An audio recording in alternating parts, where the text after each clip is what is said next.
Добро вечер на 10 март, гледате Ноќно студио на 4 ТВ. Вечерва темата е политика, но и граѓаните од друга страна, бидејќи секој глас е важен подеднакво и секој глас може да одлучува доколку се направат одредени измени во изборниот законник. Изборниот законник ќе биде токму наша тема со нашите вечерашни гости, а меѓу нив прв е Борислав Крмов од политичката партија Левица. Добро вечер, благодарам што ја прифативте поканата. Добро вечер и благодарам на поканата. Да започнеме со она што се случуваше на последниот состанок. Првиот неславно заврши, односно започна, се одложи поради барање на дел од пратениците за превод на работните материјали на албански јазик. Што се случуваше на последниот состанок, со какви заклучоци заврши состанокот? Значи ние зборуваме за состанок кој што се случува во Министерството за правда. Работна група која што треба да го донесе изборниот законник, и сега изборниот законник е еден од најбитните закони, системски закони на државата. Иницијативата беше од ноември некаде. Ние веќе формиравме една таква работна група во собранието, потоа се расформиравме и од собранието кој што требаше да биде работна група во собранието ја префрливме во Министерството за правда. Видете, тој е специфичен закон, у суштина зависи од, како да ви кажам, у суштина зависи од волјата на партиите. И затоа тука е потребен консензус и ама во ред. Јас тогаш барав да остане во собранието, сепак се префрли во Министерството за правда. На претходниот, значи на првиот иницијален состанок имавме проблем колегите кои што се албанци од собранието бараа документите кои што ги добивме да бидат и на албански. И после, не знам, саат и некој одржан состанок, ние тој состанок заврши. Фактички ние не успеавме ни да почнеме, значи тоа беше увертира во почетокот, неуспешна. За среќа, овој состанок кој што се одржа во понеделникот вчера беше многу заврши можам да кажам успешно, затоа што одбравме, значи председавач, сега тоа го сменивме прво во деловникот, председавач на работната група, тој ќе биде министерот Филков, и имавме конструктивни забелешки за деловникот за работа, кои што сите беа прифатени. На 23 овој месец ќе биде третиот, да речам, состанок, каде што веќе рековме, бидејќи малку доцниме.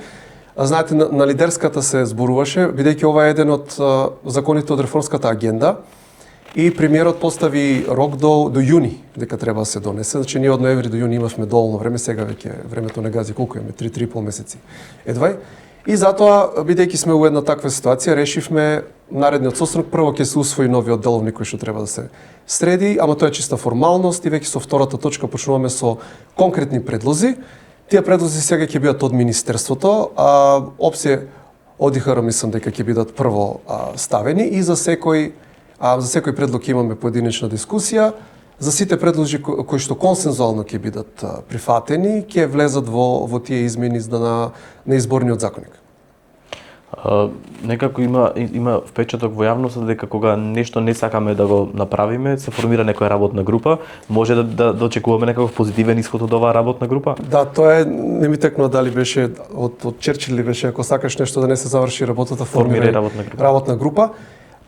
Како да ви кажам, ова е, кажав, битен закон, имаме се уште, барем формално, 5 закони во собранието, кои што може да се блокираат. И тоа е изборниот законник, деловникот, закон за собрание, закон за пратеници и закон за финансирање на политички партии. Бидејќи тоа се закони кои што ептен ги тангираат партиите и обезбедуваат, да речеме, некои си правила на игра. Има неформален договор, иако тој договор може да се прекрши, како што беше прекршен од поранешниот председател на собранието Џефери, кога над 4000 амандмани на Левица заврши у Корпа.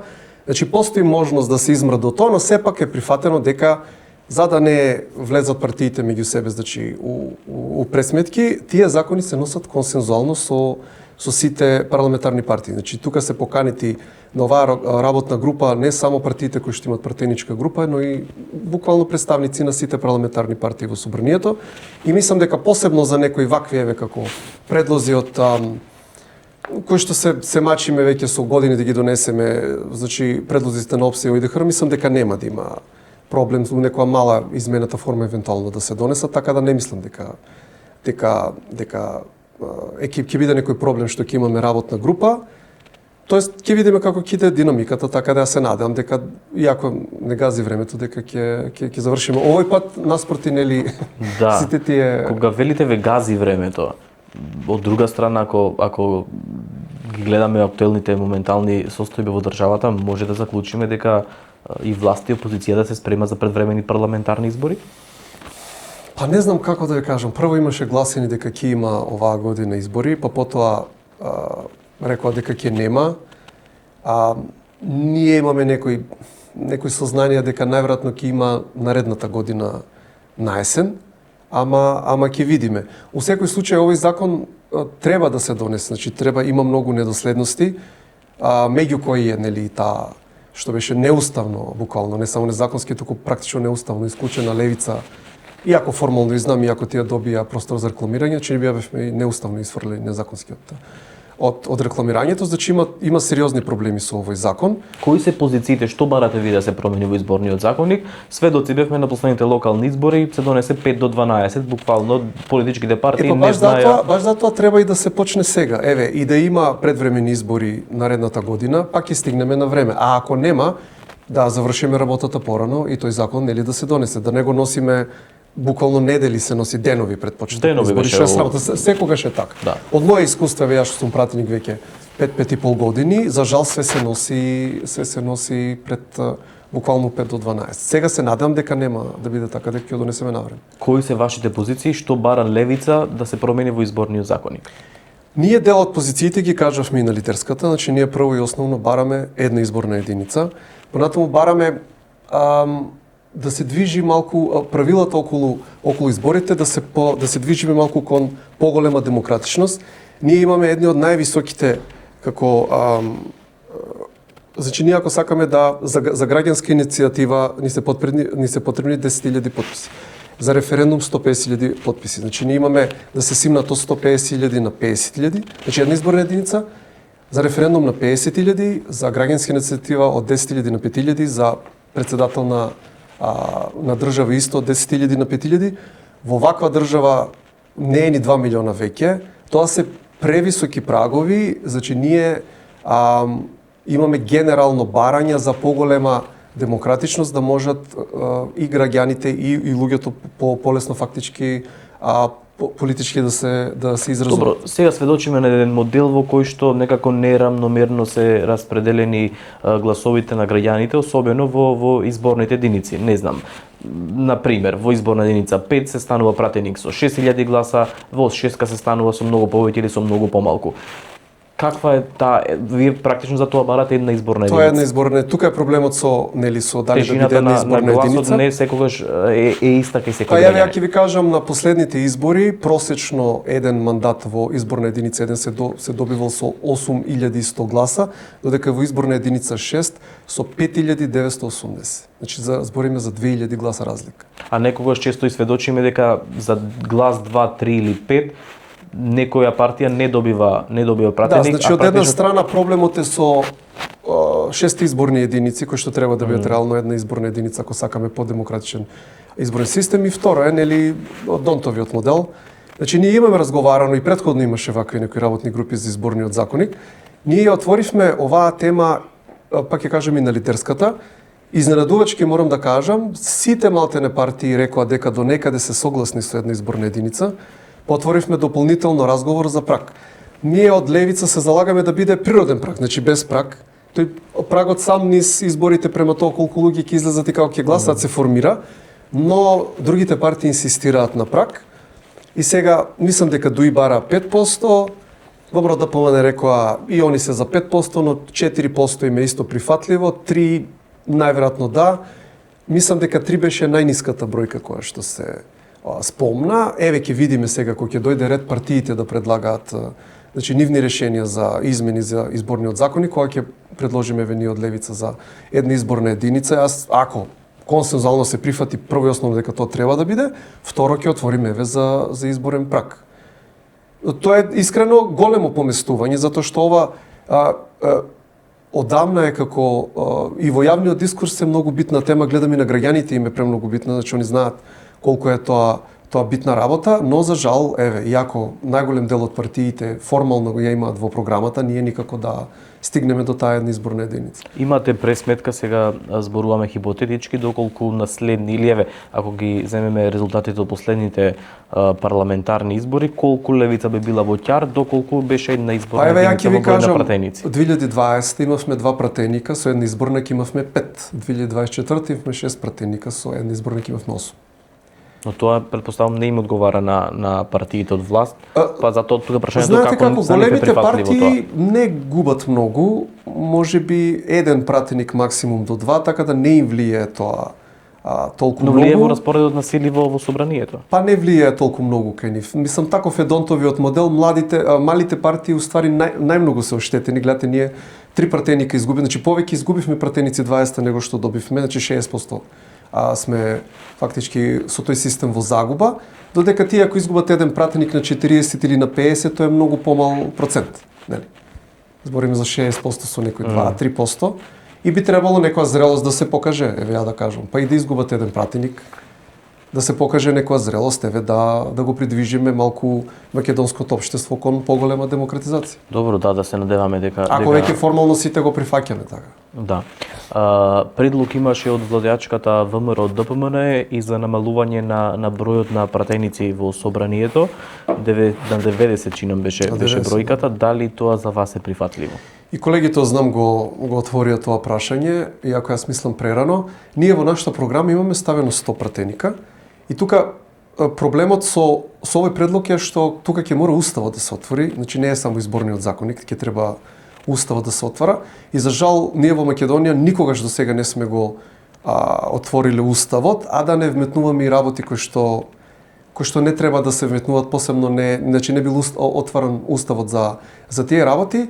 Тоест, за жал, во сите случаи до сега, кога бил отворен уставот, имало уцени, морам да кажам, од партиите на албанското малцинство. Така да јас не верувам дека можеме ние, за жал, не сме зрело општество, да го донесеме само таа, нели конкретно, како да кажем, еве и техничка измена на уставот и да спуштиме од 120 пратеника дали на 100, дали на 90. Мислам дека апсолутно ќе има тука уценување барање за внесување на бугари во устав, мисли дека Па искрено не се отвара устав секој ден. Мислам дека треба да се отвара. Мислам дека е тоа повеќе за медиуми тие нивни изјави, затоа што бидејќи викам отварање на уставот, бидејќи одма тука ќе имаме етнички барања, од друга страна чека нели Европа тука за бугарите во устав, мислам дека е дури опасно како да кажам сега отварање на уставот и таа измена. Мислам, моја проценка е дека ќе почека. Инаку ние секако ќе нашиот став е 100 пратеника, на колегите 90 еве ќе разговараме, па ќе видиме. Таа тема беше отворена ќе се отвори на работната група и какви се позиции на другите партии, освен на ВМРО и на ЗНАМ. Договорено е на оваа следна средба, прво ќе ги разгледуваме нели предлозите од министерство. Кога тоа ќе заврши, секоја партија ќе добие збор, ќе добие простор да ги предложи своите измени. И потоа сите ќе се изјаснуваат тие измени и кога ќе завршат сите партии, нели сме го завршиле процесот.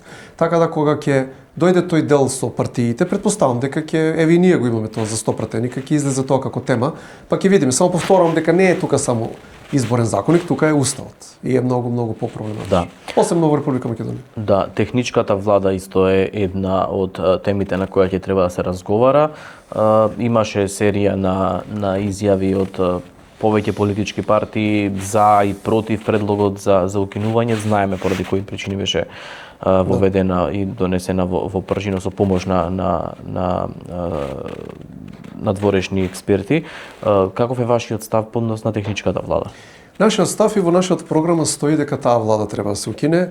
Значи тоа решение за влада беше за една специфична ситуација која што веќе не постои. За жал такви некои временски решенија имат само, како да кажам, и незрели општества кои што уште не се изградени и мислам дека и ние како општество треба да покажеме зрелост и тоа да го надминеме. Таа ситуација де факто не постои, инаку секако дека има злоупотреби на власта, но нашиот став е дека нема што се чека, пржинската влада е поминат рокот и дека треба да се укине. Ставот на власта мислам дека ќе биде да се укине од наредниот циклус. Значи во овој циклус да постои нели кога и да се случи, дали предвремени, дали редовни, и од наредниот да се укине. Мислам дека така ќе биде предлог закон.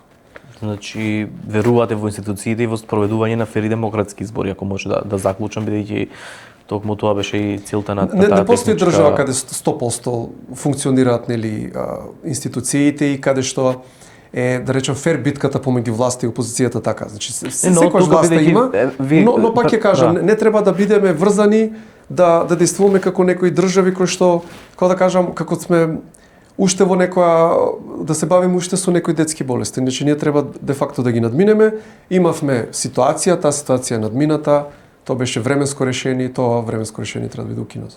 Да, бидејќи пред малку споменавте дека бевте во неповолна позиција, особено на последните избори, поради медиумското рекламирање и финансиите кои што за вас не беа воопшто доделени. Практично ви имавте 0 минути на националните медиуми. Затоа од тука го постави прашањето како вие би се чувствувале во една таква организација на избори која што нели без техничка влада би продолжила актуелната доизборна нова. Ја не сум правен експерт, ама јас колку што знам и таму, замениците министри имат вето, како да кажам, тоа е еден систем што не мислам дека кој знае каква предност обезбедува на опозицијата, но не и се еве, беше донесен, беше пробан неколку пати. Нашиот став е дека треба да се укине. Едно е тоа, а ова што се случи нели со наводната дупка во законот каде што беше исклучена левица, тоа е нешто сосема друго. Мислам да елаборирам на тоа прашање? Да, ве прашав затоа што има забелешки, низа на забелешки од ваша страна на последните избори, токму поради тоа го постави прашањето. Ние се обративме и до Уставниот суд, се обративме до АВМУ. Се одби вашето... Еве, и излезе дека ниеден механизам не функционира кога е власта во прашање. Ние се надеваме дека таа работа ќе биде исправена во овој изборен законник. Со што кажав на почетокот, дека имаме 5 закони кои што се уште може да се блокираат. Значи колку толку некоја моќ им е дадена на опозицијата за да биде викната на маса, луѓе не се свесни од тоа што се случи нели со деловникот, колку моќ практично им е изгубено опозицијата, веќе опозицијата во Македонија скоро да не може никакви штетни да речеме дејанија на власта да ги сопре, порано можеше и буквално сме единствена држава во Европа што нема филибастер, но не и се овој закон технички се уште може да се блокира, затоа се сите партии викнати на маса и се бара консензус и еве јас се надам дека ова ќе биде исправено и некој ова отвара Пандорината кутија, тоа што зборевме за онака силни злоупотреби нели на власта, од кои што опозицијата ќе биде оставена на милост и немилост и се надевам дека тоа нели нема да се случува, значи ние сепак треба да имаме некои правила на игра, инаку како да кажам, никој не е вечно на власт и ВМРО ДПМН е падна од власт и утре тие што сега тоа го прават на насилие на некој друг, утре некој ќе им го прави на ним. И затоа треба сепак некои правила на игра да се задржат. И затоа јас се надевам, еве, процесот тече дека ние тоа ќе го исправиме. Има конструктивност кај другите политички партии, ВМРО, СДСМ, ДУИ, ВЛЕН, во однос на... Начелно да. Инаку, ако може вака да елаборирам, нашиот став е овој систем кој што е сега со државно финансирање, според мене е подобар од претходниот. Значи, претходниот имаше многу големо влијание од бизнис секторот. Практично може една влада да биде купена затоа што сите пари се од донации и нели, да не се лажеме, значи тие бизнисмени не донираат пари на партиите за ништо, после државата им се одолжува преку тендери и така натаму. И сега го напуштивме тој систем, иде преку државно финансирање, но бидејќи е отворен за сите телевизии, ние имаме реално најмногу терестријални телевизии по глава на жител. Не знам, и интернет портали. И интернет портали. Овие пари кои што се делат државни се еден вид подкуп на медиумите. Ние почнуваме на изборите од нула. Ставот на левица е дека треба да бидат унаводници, значи реклами и нешто, ако воопшто има, треба да биде само на македонската радиотелевизија и дебатите да бидат задолжителни. Затоа што ние не знаеме кој од партиите ви има само на јавниот сервис задолжително. Само на јавниот сервис. Да. А каква би била постапката за приватните медиуми? Вие ги знаете дека колку државната телевизија е гледана за разлика од останатите медиуми. Ако воопшто бидат вклучени приватните медиуми, тогаш треба тоа да го работат бесплатно, затоа што тоа треба да биде сведено еден вид на нејавен интерес, а да не троши државата милиони евра. Значи прво треба подемократска распределба на тие минути, на тие реклами и слично, задолжителни дебати, затоа што не можеме без тоа да знаеме кој кандидат колку е квалитетен, и ако веќе се вклучени приватните телевизии, едноставно тие се дел од ово општество, треба да си преземат дел, како да речам, и од врските, не само да прават профит, и ќе треба Добро, ма еве приватните медиуми ќе ви речат тоа е приватен бизнис, да, тие работат во интерес на јавноста. Не може избори да бидат приватен бизнис. Но еве како целокупен медиум или целокупен бизнис кој што нели на крај секој бизнис профитира или работи за профит. Со таа распределба на тие пари значи едно е нели во приватниот сектор они да си бараат спонзори, реклами и слично, а друго е да земат милионски суми од државата за избори. Од парите на граѓаните. Значи не би требало да биде да се рачуна како приватен бизнис избори, така. Тоа е нешто од јавен интерес. Сега сме плуралистичко општество, не е една партија, на секои 4 години се одвијат избори. Тоа е државна работа, иако веќе треба да има некој јавен простор, форум, ако не за реклами, барем за дебати или за искажување ставови, и ако треба да биде на сите телевизии, тогаш треба да биде бесплатно. Државата не треба да има трошок. Да, добро, во моментов такви бесплатни кампањи се и тоа е законски покрепено, само кампањите кои што се од јавен интерес, например државната изборна комисија. Се решава тоа со закон, само треба волја. Да, например кампањите на државната изборна комисија, медиумите се задолжителни да ги емитуваат бесплатно. Да. Сакам да кажам, се решава тоа со закон ако се има волја. Кај нас е ставено во програма, па еве ќе видиме, ќе го отвориме и тоа прашање. Добро, друга тема е предизвиците со кои што се соочуваме на секои локални избори, особено во општините во западниот дел од Македонија. Таму се бориме со излезно, со цензус за избор на градоначалник. Сведоци бевме на последните локални избори, чинам 3 или 4 општини не се избраа градоначалници, па дополнителни средства се трошија за да се организира повторно гласање. Кои се вашите предлози за надминување на овој проблем? Видите, во 4 општини мислам дека беше, значи беше Гостивар, Врапчиште, Маврово, Ростуше и Центар Жуп. Мислам дека беа. Сега кај нас е цензусот на не една третина ставе на 33.33%. Тука се повторува изборите. Сега ако нема цензус, потоа се прават нови избори без цензус. Да.